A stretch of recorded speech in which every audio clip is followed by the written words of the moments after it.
नमस्कार। आज हम मन की दुनिया में एक काफी गहरी पड़ताल करने वाले हैं। जी। हम बात कर रहे हैं बर्ट्रैंड रसेल की 1921 की किताब द एनालिसिस ऑफ माइंड के एक हिंदी सारांश पर। रसेल, जो इतने बड़े दार्शनिक, गणितज्ञ, तर्कशास्त्री रहे, उन्होंने इस किताब में कुछ बहुत बड़ा करने की कोशिश की थी। हाँ, बिल्कुल। मन, जिसे हम अक्सर थोड़ा रहस्यमयी, शायद आध्यात्मिक चीज समझते हैं, हाँ, उसे वैज्ञानिक नजरिए से देखना। सही कहा। तो ये सिर्फ एक किताब का सार नहीं है, बल्कि ये समझने की कोशिश है कि भाई 20वीं सदी की शुरुआत में दर्शन और वो जो नया नया मनोविज्ञान आ रहा था, वो कैसे मिले, कैसे टकराए। बिल्कुल बिल्कुल, वो दौर ही ऐसा था। हाँ, उस जमाने में मनोविज्ञान और खासकर व्यवहारवाद, बिहेवियरिज्म जिसे कहते हैं। जी हाँ, तो रसेल इसी माहौल में लिख रहे थे। तो आज की हमारी ये जो चर्चा है, इसमें हम इस सारांश के जरिए यही देखेंगे कि रसेल ने मन को कैसे देखा, ये है क्या असल में। क्या ये सिर्फ दिमाग की कोई उपज है, और संवेदनाएं, आदतें, भावनाएं, ये सब कहाँ फिट होती हैं इस पूरी पहेली में। ये बहुत जरूरी सवाल है। और क्या वाकई इससे पूरी तरह वैज्ञानिक ढंग से समझा जा सकता है। तो चलिए इस गुत्थी को सुलझाना शुरू करते हैं। मन के बारे में जो पारंपरिक सोच थी कि ये कोई अलग चीज है, अभौतिक, शायद आत्मा जैसी, रसेल उनसे कैसे अलग सोच रहे थे। देखिए, रसेल का नजरिया उस समय के हिसाब से बिल्कुल नया था, क्रांतिकारी कह सकते हैं। हाँ, ये जो सारांश है, ये भी यही बताता है कि उन्होंने वो जो पुरानी धारणा थी ना कि मन कोई अलग चीज है, कोई अमूर्त आत्मा या कोई अलग से चेतना की इकाई, उसको उन्होंने बिल्कुल नकार दिया। उनके लिए मन कोई वस्तु नहीं थी, बल्कि प्रक्रियाओं का, प्रोसेसेस का एक जटिल जाल था। प्रक्रियाएं जैसे? प्रक्रियाएं थीं, संवेदनाएं, मतलब सेंसेशंस, जी। जो हमें इंद्रियों से मिलती हैं, जानकारी। हम्म, फिर छवियां, इमेजेस, जो मन में बनती हैं, यादें वगैरह।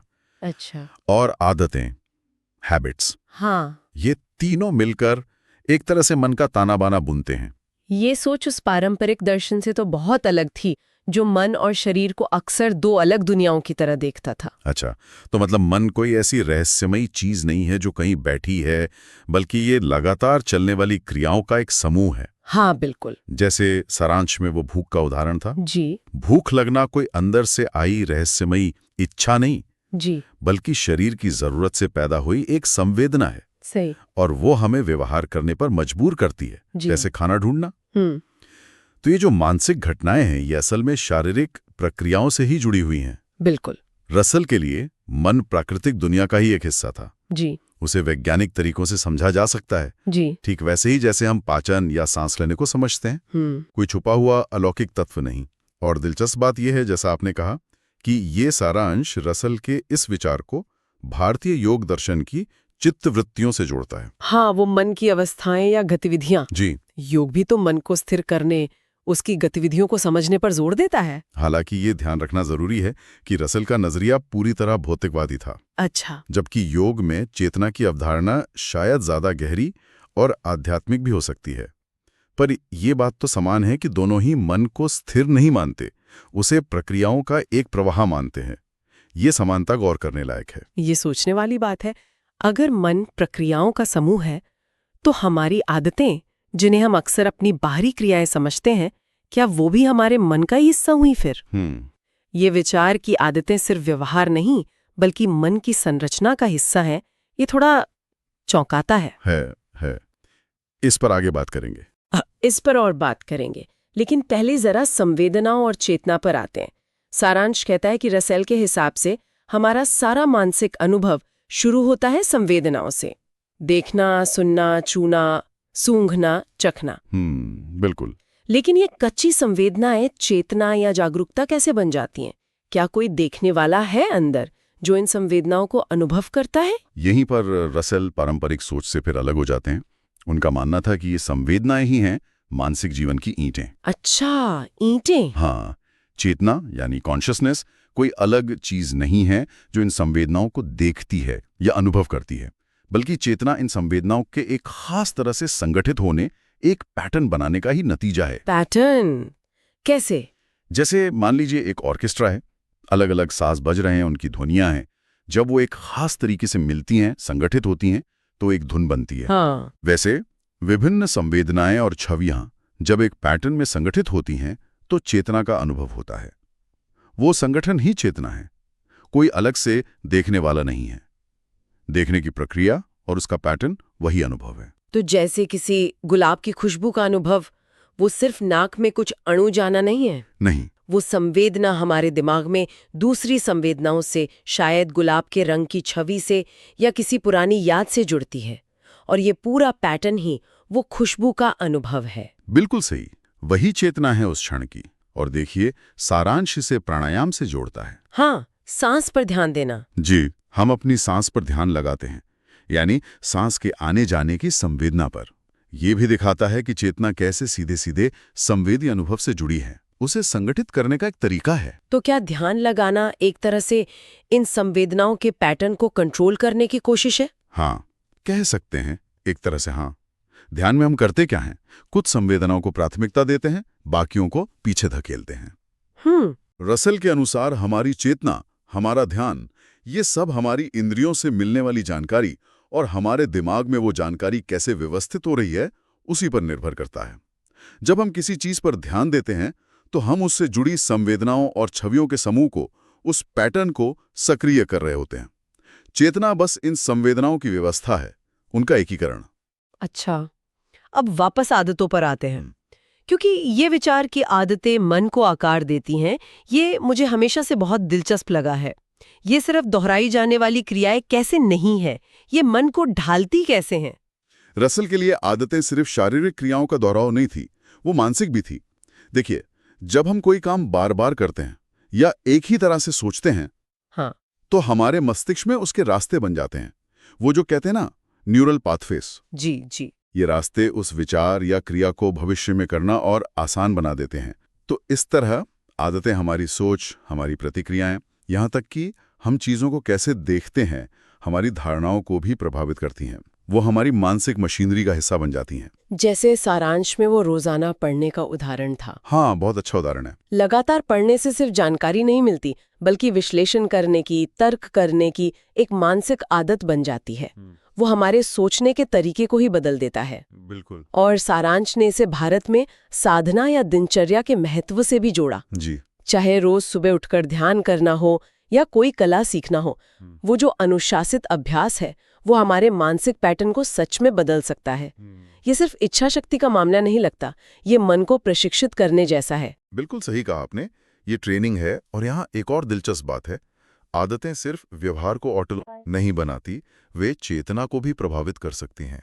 जैसे अगर आप नियमित रूप से सचेत रहने का, ध्यान करने का अभ्यास करें, तो ये आदत आपकी जागरूकता, आपकी अवेयरनेस को बढ़ा सकती है। अच्छा। लेकिन सबसे जरूरी बात यह है कि ये नजरिया हमें निष्क्रिय नहीं मानता।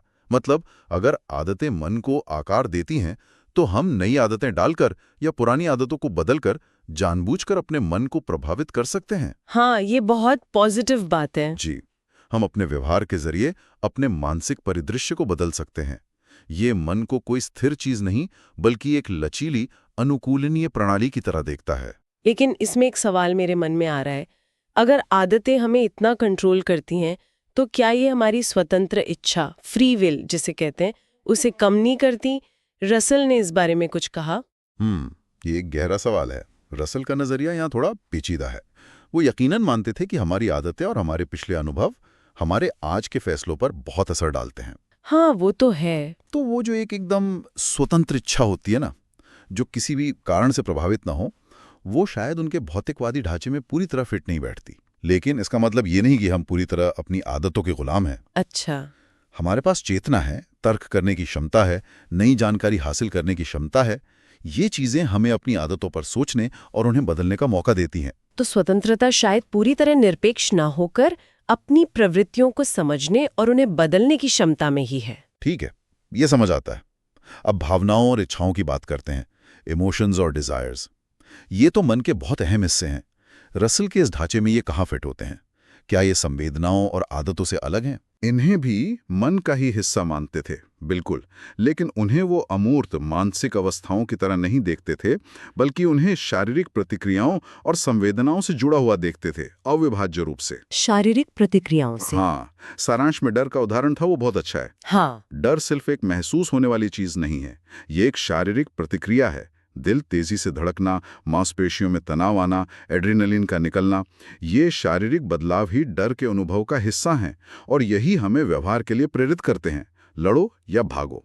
भावनाएं अक्सर शरीर में महसूस होती हैं। तो भावनाएं सिर्फ दिमाग में नहीं बल्कि पूरे शरीर में होती हैं। ये बात तो आजकल न्यूरोसाइंस भी काफी कहता है। जी हाँ। सारांश ने इसकी तुलना भारतीय संस्कृति में भक्ति, जो प्रेम या श्रद्धा की तीव्र भावना है, या डर से प्रेरित आस्था से की। ये दिखाता है कि कैसे तीव्र भावनाएं, चाहे अच्छी हों या बुरी, हमारे विश्वासों को, हमारे मूल्यों और कामों को कितना प्रभावित कर सकती हैं, और उनका आधार अक्सर शारीरिक और संवेदी अनुभव होता है। बिल्कुल। तो रसल के हिसाब से क्या प्रेम या देशभक्ति जैसी जटिल भावनाएं भी इसी तरह शारीरिक प्रतिक्रियाओं और आदतों का ही परिणाम है? काफी हद तक रसेल का मानना था कि जो जटिल भावनाएं हैं वे अक्सर बुनियादी संवेदनाओं, शारीरिक प्रतिक्रियाओं और सीखी हुई आदतों, मतलब सामाजिक कंडीशनिंग का मिश्रण होती हैं। अच्छा, मिश्रण? हाँ, जैसे प्रेम में शारीरिक आकर्षण हो सकता है, जो एक संवेदना है। देखभाल करने की प्रवृत्ति हो सकती है, जो एक आदत है। और सुखद भावनाएं, जो शारीरिक प्रतिक्रियाएं हैं, इन सबका संयोजन हो सकता है। इच्छाएं भी ऐसे ही काम करती हैं। वो अक्सर किसी कमी की शारीरिक संवेदना से पैदा होती हैं, जैसे भूख या प्यास, और फिर वो हमें उस कमी को पूरा करने वाले लक्ष्य की ओर धकेलती हैं। वे हमारे व्यवहार को दिशा देती हैं, एक तरह से गाइड का काम करती हैं। और स्मृति, मेमोरी, जाहिर है हमारे मन का एक बहुत बड़ा हिस्सा तो हमारी यादों से बनता है। रसल इसे कैसे समझाते हैं? रसल स्मृति को मुख्य रूप से अतीत की छवियों, इमेजेस या संवेदनाओं के दोबारा उभरने के रूप में देखते थे। जब हम कुछ याद करते हैं तो हम असल में अतीत में अनुभव की गई संवेदनाओं या उनसे बनी छवियों को वर्तमान में फिर से सक्रिय कर रहे होते हैं। फिर से सक्रिय? हाँ, और ये सिर्फ अतीत की कोई रिकॉर्डिंग नहीं है, ये सक्रिय होकर हमारे वर्तमान विचारों और भावनाओं को प्रभावित करती हैं। सारांश में वो बचपन की याद का उदाहरण था ना? हाँ, जो अचानक तीव्र भावनाएं जगा सकती है। बिल्कुल, वो यही दिखाता है कि स्मृति कितनी शक्तिशाली है और वर्तमान पर कितना असर डाल सकती है। सारांश ने इसे वेदों में वर्णित स्मृति की शक्ति से भी जोड़ा था। ये दिलचस्प है क्योंकि वैदिक परंपरा में स्मृति सिर्फ व्यक्तिगत याददाश्त नहीं है, नहीं, बल्कि वो पूरा ज्ञान और परंपरा है जो पीढ़ी दर पीढ़ी याद रखकर बचाया गया, जैसे धर्मग्रंथ। सही। ये दिखाता है कि स्मृति का विचार कितना व्यापक हो सकता है, व्यक्तिगत अनुभव से लेकर सामूहिक सांस्कृतिक धरोहर तक। और कल्पना, इमेजिनेशन, रसेल उसे स्मृति से ही जुड़ा हुआ मानते थे। कल्पना उनके हिसाब से मूल रूप से स्मृति से मिली हुई छवियों और संवेदनाओं को नए और अनोखे तरीकों से जोड़ने की क्षमता है। अच्छा। हम ऐसी किसी चीज की कल्पना नहीं कर सकते जिसके मूल तत्व जैसे रंग, आकार, ध्वनि, भावना हमने पहले कभी अनुभव ना किए हों। हमारी रचनात्मकता का ईंधन भी हमारी स्मृतियों और अनुभवों का भंडार ही है। तो ऐसा लगता है कि रसेल की पूरी कोशिश यही थी कि मन के रहस्य को कम किया जाए, उसे दर्शन और विज्ञान, खासकर व्यवहारवाद के करीब लाया जाए। बिल्कुल, ये उनके काम का केंद्रीय बिंदु लगता है, जैसा कि सारांश भी इशारा कर रहा है। बिल्कुल। रसेल मन के अध्ययन को अनुभवजन्य, एम्पिरिकल बनाना चाहते थे, मतलब ऐसा जिसे अवलोकन और प्रयोगों के जरिए परखा जा सके। उस समय व्यवहारवाद का जोर था, जो कहता था कि भाई सिर्फ दिखने वाले व्यवहार का अध्ययन करो, मन के अंदर क्या चल रहा है उसे छोड़ो। रसेल पूरी तरह व्यवहारवादी नहीं थे। वो छवियों जैसी आंतरिक मानसिक घटनाओं को महत्व देते थे, लेकिन वो वैज्ञानिक दृष्टिकोण और कठोरता के बड़े समर्थक थे।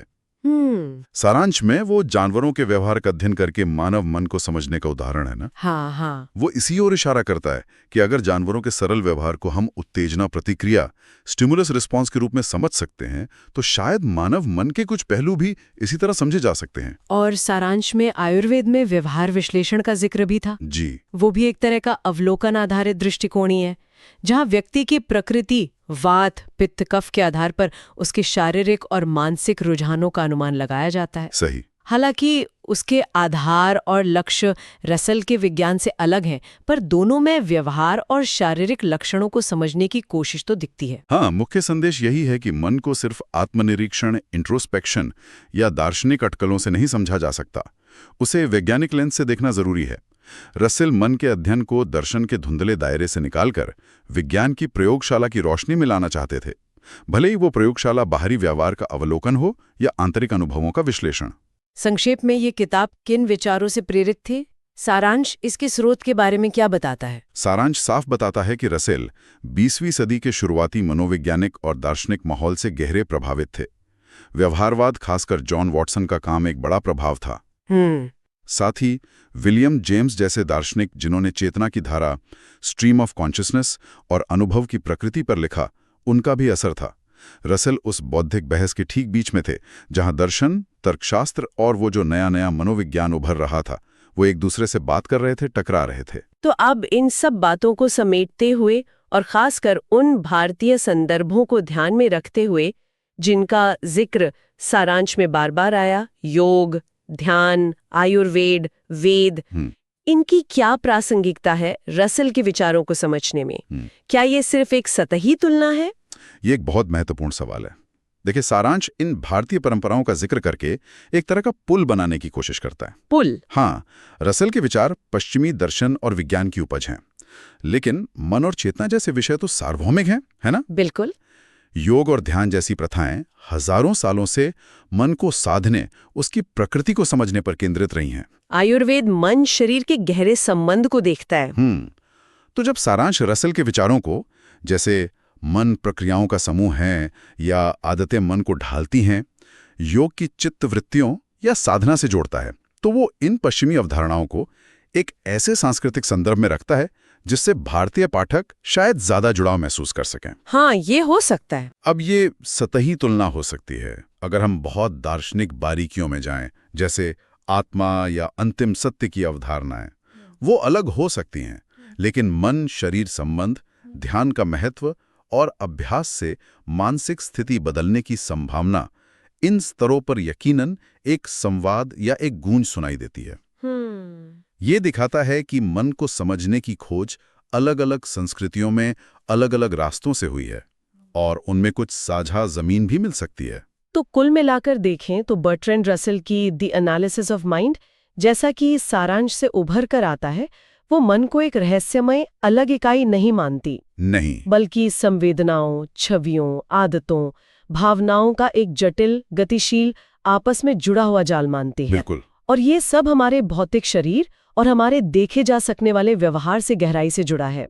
ये मन को प्राकृतिक दुनिया का हिस्सा बनाने की एक बहुत बड़ी कोशिश थी। बिल्कुल। और ये हमें चुनौती भी देता है कि हम अपने ही मन को ज्यादा वैज्ञानिक और कम जादुई नजरिए से देखें। सही। ये दर्शन के सदियों पुराने सवालों को मनोविज्ञान और जीव विज्ञान के धरातल पर ले आता है। और जैसा हमने देखा, सारांश ने जो भारतीय परंपराओं से संबंध बनाए, वो दिखाते हैं कि मन की प्रकृति पर सोचना और उसे साधने की कोशिशें दुनिया भर की संस्कृतियों में मौजूद रही हैं, भले ही उनके तरीके और लक्ष्य अलग अलग हों। ये इन जटिल विचारों को समझने का एक और रास्ता खोलता है। इस पूरी चर्चा से एक आखिरी विचार मेरे मन में आ रहा है। बताइए। अगर रसेल सही है और हमारी आदतें, संवेदनाएं और शारीरिक प्रतिक्रियाएं हमारे मन को इतने गहरे स्तर पर आकार देती हैं, तो फिर सचेत अभ्यास, ध्यान और अपने व्यवहार में जानबूझकर किए गए बदलावों के जरिए हम अपनी मानसिक दुनिया को बदलने में कितनी शक्ति रखते हैं? बहुत गहरा सवाल है। ये सिर्फ एक दार्शनिक सवाल नहीं लगता, बल्कि ये तो व्यक्तिगत विकास और एक बेहतर जीवन जीने की कुंजी भी हो सकता है। इस पर सोचना वाकई जरूरी है। बिल्कुल सही कहा। और हाँ, जैसा कि सारांश के अंत में बताया गया था, अगर कोई रसेल के मूल विचारों को सीधे पढ़ना चाहे तो द एनालिसिस ऑफ माइंड जैसी क्लासिक किताबें अक्सर प्रोजेक्ट गुडेनबर्ग जैसी ऑनलाइन जगहों पर मुफ्त में मिल जाती हैं। अच्छा, ये सीधे स्रोत तक जाने का एक अच्छा जरिया हो सकता है।